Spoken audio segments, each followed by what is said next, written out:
Movie की starting में हम एक लेडी को देखते हैं कि जो एक आदमी को इंजेक्शन दे रही थी। इसके बाद नेक्स्ट सीन में हम एक न्यूज़ देखते हैं जिसमें एस्ट्राइड नाम का एक रिच आदमी की डेथ हो गई थी। इसके बाद हम चार्ली नाम के एक डिटेक्टिव को देखते हैं जो अपने ऑफिस में जाता है।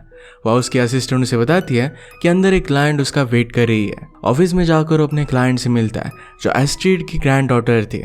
चार्ल्स उसे पहले ही जानता था क्योंकि पहले वो रिलेशनशिप में रह चुके थे और इसके बाद उन्होंने ब्रेकअप कर लिया था। उसका नाम था सोफिया। सोफिया चार्ल्स से कहती है कि उसके ग्रैंडफादर का मर्डर हुआ था। चार्ल्स कहता है कि न्यूज़ में तो बताया जा रहा था कि उन्हें हार्ट अटैक आया था। सोफिया कहती कि वो मर्डर ही था और हमारी फैमिली में से किसी ने किया हुआ था। चार्ल्स उसे एक केस लेने के लिए मना कर देता है क्योंकि पहले उनमें रिलेशनशिप रह चुकी है। सोफिया चार्ल्स इसके बारे में उसे सोचने के लिए कहकर जाती है। सोफिया के जाने के बाद चार्ल्स के असिस्टेंट ने उससे बात की। वो कहती कि इस केस को लेने की वजह से उसे बहुत सारी पब्लिसिटी मिल सकती है। इसके बाद उन्हें आगे अच्छे केसेस मिलेंगे। ये कंसिडर कर चार्ल्स इस केस को लेने के लिए मान जाता है। उसका काम कुछ दिनों से सही नहीं चल रहा था तो शायद इस वजह से सब कुछ ठीक हो जाएगा।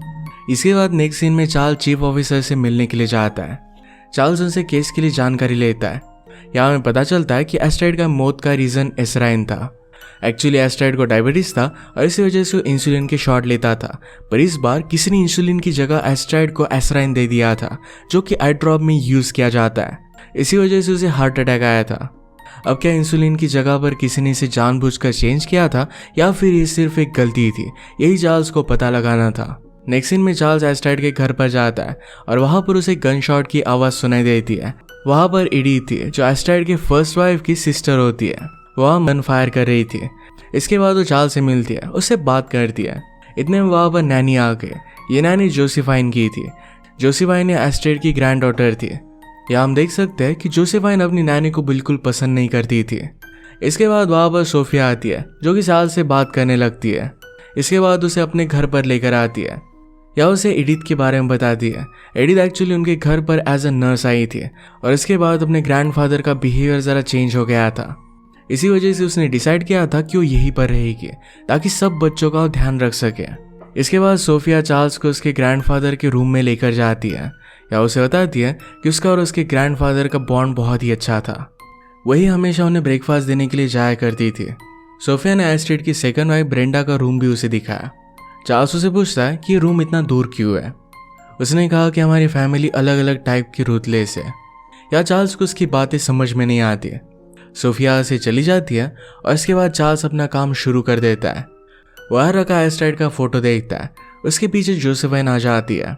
उसे पूछती है कि क्या वो एक डिटेक्टिव है, जिस पर वो हाँ कहता है। यह जोसेफाइन के हाथों में एक डायरी थी जिसे देखकर चार्ल्स उसे इस डायरी के बारे में पूछता है। उसे कहती है कि मेरी पर्सनल डायरी है और इसमें मैं बहुत सारी चीज़ें लिखती हूँ। चार्ल्स ने उसे ट्री हाउस के बारे में पूछा। इस पर वो कहती है कि मेरे ब्रदर ऑस्टस का है। जोसेफाइन ने उसे कहा कि मुझे जाना पड़ेगा क्योंकि मगदा मुझे बुला रही है। उसे पूछता है कि मगदा कौन है। उसे कहती है कि मगदा मेरी मदर का नाम है, पर मदर को मदर बुलाना अच्छा नहीं लगता, इसी वजह से उसे मगदा ही बुलाती है। इसके बाद चार्ल्स मगदा के पास आ गया।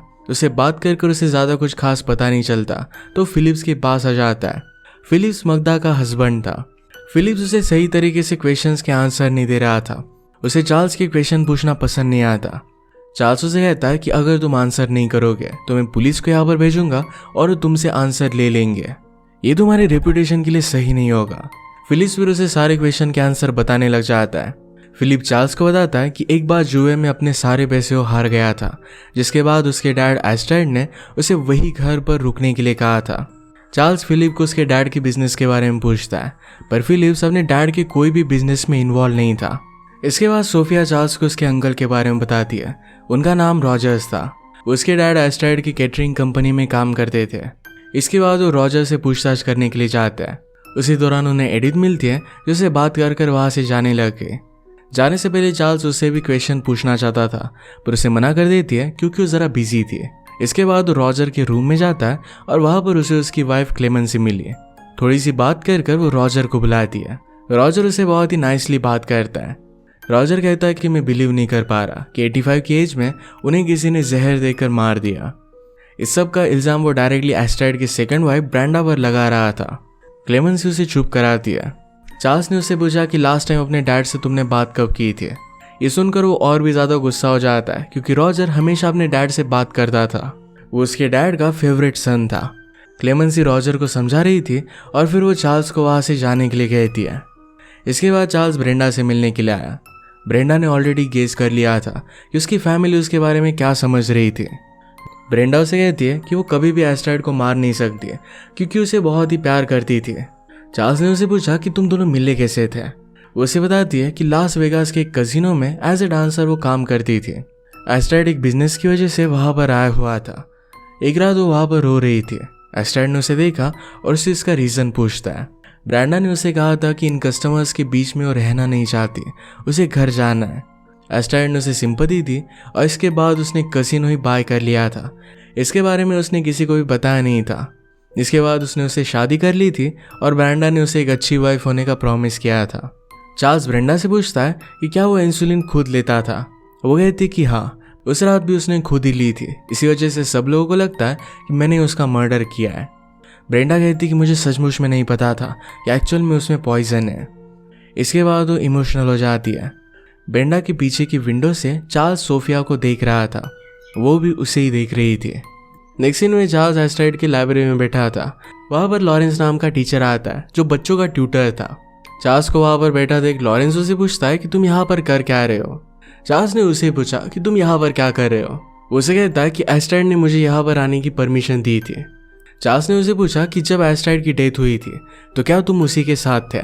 उसे कहता है कि हाँ, क्योंकि एस्ट्राइड के साथ वो एक बुक पर काम कर रहे थे। वो काम पर पूरी तरीके से फोकस नहीं कर पा रहे थे क्योंकि वहाँ पर कोई ना कोई उन्हें डिस्टर्ब करने के लिए आ रहा था। चार्ल्स ने उसे पूछा कि वहाँ पर कौन कौन आया था। लॉरेंस उसे कहता है कि पहले वहाँ पर रॉजर आया था जो बिजनेसेस के ट्रबल के बारे में उससे बात कर रहा था। उसके बाद वहाँ पर मग्धा आई थी। मग्धा एक एक्ट्रेस थी और वो चाहती थी कि एस्ट्राइड उसकी मूवी को फंड करे। जिस बुक पर वो काम कर रहे थे चार्ल्स को पढ़नी थी। लॉरेंस उसे कहता है कि उससे वो गुम हो गई है। इसके बाद वो गन शॉट की आवाज़ सुनता है, पर एडिथ अपनी गन की प्रैक्टिस कर रही थी। चार्ल्स फिर अकेला बैठकर कुछ सोच रहा था, तभी वहाँ पर जोसेफिन आई। चार्ल्स उसे पूछता है कि क्या अपने ग्रैंडफादर को तुम लाइक करती थी। उसे कहती कि मुझे वो अच्छे नहीं लगते थे क्योंकि उसे बेले डांस करने के लिए मना करते थे। उसे बताती है कि ब्रैंडा और लॉरेंस का अफेयर चल रहा है। उसने उनके लव लेटर्स भी देखे हुए थे। चार्ल्स उसे पूछता है तुम्हें ये सब कैसे पता। उसे कहती है कि मैं उनकी बातें सुनती हूँ। इसके बाद वहाँ पर एडिथ आ जाती है जिससे चार्ल्स बात करने लगता है। इसके बाद चार्ल्स भी ज़रा कंफ्यूज हो गया था कि एक्चुअल में मर्डर किसने किया होगा क्योंकि फैमिली बहुत ही कॉम्प्लिकेटेड थी। चार्ल्स अपने ऑफिस में जाता है और वहाँ पर उसे सोफिया मिली। उसके बाद वो दोनों पब में जाते हैं और बहुत ही एंजॉय करते हैं। नेक्स्ट सीन में चार्ल्स एस्ट्राइड के लॉयर के पास आया हुआ था। लॉयर उसे बताते हैं कि एस्ट्राइड ने एक विल बनवाई थी जिसके अकॉर्डिंग सब लोगों को बराबर का हिस्सा मिलने वाला था। इस विल पर उसने 24 जुलाई को सिग्नेचर भी किया था, पर जब लॉयर ने उसे देखा तो बाद में उसे वो सिग्नेचर नहीं मिली। अब वो सारी प्रॉपर्टी उसकी वाइफ ब्रेंडा को मिलने वाली थी। इसके बाद चार्ल्स रॉजर के पास आया क्योंकि उसे रॉजर पर शक था। उसे उस रात के बारे में पूछता है जिस रात रॉजर ने अपने डैड से मदद मांगी थी। चार्ल्स को लगता है कि शायद रॉजर को उसके डैड ने हेल्प नहीं की और इसी वजह से उसने उसे मार दिया। रॉजर फिर उसे एक चेक दिखाता है, ये उसे उसके फादर ने दिया था जो कि 2 मिलियन पाउंड्स का था। अब इस पैसों से उसे कोई भी मतलब नहीं था क्योंकि उसकी वाइफ ने उसे समझाया था कि अपने डैड के पैसे वो नहीं ले सकता, वो अपनी बुरी जिंदगी इस तरीके से नहीं बिता सकता। उसी रात उस चेक को फाड़ने वाला था, पर उस रात उसकी डैड की डेथ हो गई। रॉजर अब चार्ल्स के सामने उस चेक को फाड़ देता है। नेक्स्ट सीन में चार्ल्स सोफिया के पास आता है जो हॉर्स राइडिंग कर रही थी। उसे ब्रेंडा और लॉरेंस के अफेयर के बारे में पूछता है। उसे कहती है कि मुझे अफेयर के बारे में पता था। शायद ये बात उसके ग्रैंडफादर को भी पता थी, पर इस बात से वो बिल्कुल ऑफेंडेड नहीं थे। उन्होंने सिर्फ लॉरेंस को बच्चों को पढ़ाने के लिए नहीं, ताकि वो ब्रेंडा का ख्याल भी रख सके, इसी वजह से हायर किया था। हम देखते हैं कि जोसेफाइन ट्री हाउस से इन पर नजर रख रही थी। नेक्स्ट सीन में चार्ल्स वहाँ से जा रहा था और जोसेफाइन उससे बात करने लगती है। वहाँ पर नैनी आ जाती है और उनके इंटरेक्शन से हमें पता चलता है कि जोसेफाइन अपनी नैनी को थोड़ा सा भी पसंद नहीं करती। इसके बाद चार्ल्स सब लोगों से क्वेश्चन पूछता है और शाम में वो घर जाने वाला था, पर उसकी कार स्टार्ट नहीं होती। सोफिया उसे फिर रुकने के लिए कहती है। रात में वो सब लोग डिनर टेबल पर थे। वहाँ वो सब एस्ट्राइड के बारे में बात करते हैं। यहाँ पर रॉजर ब्रेंडा को कहता है कि तुम्हें अपनी गलती मान लेनी चाहिए कि तुमने ही उसका मर्डर किया है। सब लोग फिर इस पर झगड़ने लग जाते हैं। डिनर के बाद ब्रेंडा चार्ल्स इस सब के बारे में उससे बात करती है और वो इमोशनल हो गई थी। वहाँ पर सोफिया आई, क्योंकि चार्ल्स का हाथ सोफिया के हाथों में देखती है। ये देखकर वो वहाँ से चली गई। चार्ल्स सोफिया को रोकने के लिए जाता है। उन दोनों में ज़रा फाइट हो जाती है, पर चार्ल्स उससे किस कर लेता है। इसके बाद भी सोफिया नाराज़ होकर अपने रूम में चली जाती है। इसके बाद चार्ल्स को स्टेयर से फुटस्टेप की आवाज़ आती है। या उन पर जोसेफाइन नज़र रख रही थी। वो चार्ल्स को देखकर वहाँ से भाग जाती है। चार्ल्स फिर उसे उसके ट्री हाउस में ढूंढने के लिए आता है। ट्री हाउस में उसने जोसेफिन का टेलीस्कोप देखा। इससे वो हमेशा ब्रांडा पर नज़र रखती थी। यहाँ वो देखता है तो ब्रांडा और लॉरेंस दोनों किस कर रहे थे। वो नीचे उतरने लगता है, तभी वहाँ पर फिलिप्स के कुत्ते आ जाते हैं। इसके बाद नेक्स्ट डे चार्ल्स की गाड़ी ठीक करने के लिए एक मैकेनिक आया हुआ था। वो चार्ल्स से पूछता है कि गाड़ी की स्टार्टअप केबल कहाँ पर है। चार्ल्स ने उसे केबल अपनी जेब से निकाल कर दी। इसका मतलब है चार्ल्स ने जानबूझकर किया हुआ था। गाड़ी खराब होने का उसने प्रिटेंड किया ताकि वो रात भर रुक कर यहाँ पर इन्वेस्टिगेशन कर सके। वहाँ पर सोफिया आई। वो चार्ल्स से कहती कि किसी ऑफिसर का उसे कॉल आया था। चार्ल्स फिर से ऑफिसर को मिलने के लिए गया। वहाँ पर एक आदमी आया था जो एस्ट्राइड को जानता था। एस्ट्राइड ने उसे लंदन में बहुत मदद की थी। वो उन्हें एक इन्वेलप देता है जो एस्ट्राइड ने उसे मरने से पहले दिया था। इस इन्वेलप में एक विल थी। एस्ट्राइड के घर से कॉल आता है। वो बताते हैं कि जोसेफाइन पर किसी ने हमला किया था। चार्ल्स वहां पर गया तो देखता है कि ट्री हाउस की किसी ने रस्सी को तोड़ दिया था। इससे वो नीचे गिरकर इंजर हो गई थी। अब वो हॉस्पिटल में थी। इसके बाद वो जोसेफिन के रूम में जाता है जहाँ पर एडिथ थी। वो उसकी डायरी पढ़ रही थी। चार्ल्स की आवाज़ सुनकर इसे वो छिपा लेती है। चार्ल्स को देखकर वो वहाँ से चली जाती है। इसके बाद चार्ल्स लॉरेंस के रूम में जाता है जहाँ पर वो बच्चों को पढ़ाया करता था। वहाँ पर उसे एक कटर मिला तो शायद लॉरेंस ने उस रस्सी को काटा था। अब क्वेश्चन ये था कि वो ऐसा करेगा क्यों। इसके बाद हम सोफिया के साथ उसकी बाकी फैमिली मेंबर्स को देखते हैं जो कि उस पर चिढ़ रहे थे। एक्चुअली विल के अकॉर्डिंग एस्ट्राइड ने सारी प्रॉपर्टी ये सोफिया के नाम पर कर दी थी। सब लोग उसे बातें सुनाकर वहाँ से चले जाते हैं, पर क्लेमेंसी और रॉजर को इससे कुछ भी फर्क नहीं पड़ा था क्योंकि वैसे भी वो घर छोड़कर जा रहे थे। उसे अपने फादर की प्रॉपर्टी से कोई मतलब नहीं था। चार्ल्स उसके पास गया, उस पर शक करने लगता है जिस पर सोफिया को बहुत बुरा लगता है। उसे कहती कि तुमने मेरा दिल तोड़ दिया है। इसके बाद नेक्स्ट सीन में पुलिस और चार्ल्स मिलकर मैंशन की छत पर जाते हैं। वहाँ पर उन्हें एक बॉक्स मिलता है। इस बॉक्स में ब्रांडा और लॉरेंस के लेटर्स थे। इससे उन्हें पता चलता है कि ब्रांडा और लॉरेंस ने मिलकर मर्डर किया था। उन्हें पकड़कर लेकर जाते हैं और एक केस वहाँ पर क्लोज हो जाता है। जोसेफिन भी फिर से वापस घर आ गई थी। इसके बाद कुछ दिन बीत गए थे। एक दिन फिर से चार्ल्स को कॉल आया और एस्ट्राइड मैंशन से था। एक्चुअली वहाँ पर काम करने वाली नैनी की डेथ हो गई थी। जोसेफिन की केयर टेकर थी। ये सुनकर वो तुरंत वहाँ पर पहुँच जाता है। एक्चुअली डेथ चॉकलेट मिल्क पीने की वजह से हुई थी। ये मिल्क जोसेफिन के लिए बनाया गया था, पर जोसेफिन इसे पीती नहीं। ड्रिंक फिर उसकी नैनी ने पी लिया और इसी वजह से उसकी डेथ हो गई। चार्ल्स फिर जोसेफिन को अकेले में लेकर उसे कहता है कि तुम्हें जो भी पता है ये सब कुछ मुझे बता दो। उसे लग रहा था कि जोसेफिन को ऐसा कुछ पता है जिसकी वजह से उसे कोई मारना चाहता है। वो क्वेश्चंस पूछ रहा था तभी वहाँ पर एडिथ आ जाती है। वो चार्ल्स को कहती है कि चीफ ऑफिसर ने उसे बुलाया हुआ है, शायद उसे कुछ काम है। चार्ल्स वहाँ से चला जाता है और एडिथ जोसेफिन से कहती है कि चलो हम आइसक्रीम खाने के लिए चलते हैं। इन्वेस्टिगेशन करते हुए उन्हें पता चला कि नानी की डेथ इस साइनाइड की वजह से हुई है। साइनाइड का नाम सुनकर चार्ल्स को याद आता है कि साइनाइड एडिथ यूज करती थी। रैट्स को मारने के लिए उसके पास होता था। चार्ल्स एडिथ के स्टोर रूम में जाकर इसे ढूंढता है, उसे वो मिल जाता है। यहाँ पर जोसेफिन की खोई हुई डायरी भी मिली थी। वहाँ पर सोफिया भी आई और वो उसे जोसेफिन के बारे में पूछता है। वो बताती कि एडिथ उसे साथ लेकर गई है। ये सुनकर उन्हें ढूंढने के लिए निकल पड़ते हैं क्योंकि उन्हें एडिथ का कन्फेशन लेटर मिला था। इसमें उसने लिखा था कि उसने एस्ट्राइड का मर्डर किया है। ये बात कॉन्ट्राडिक्टरी थी क्योंकि जोसेफिन की डायरी में उसने लिखा हुआ था कि उसे ने अपने ग्रैंडफादर को मारा हुआ है। उसी ने इंसुलिन को चेंज किया था।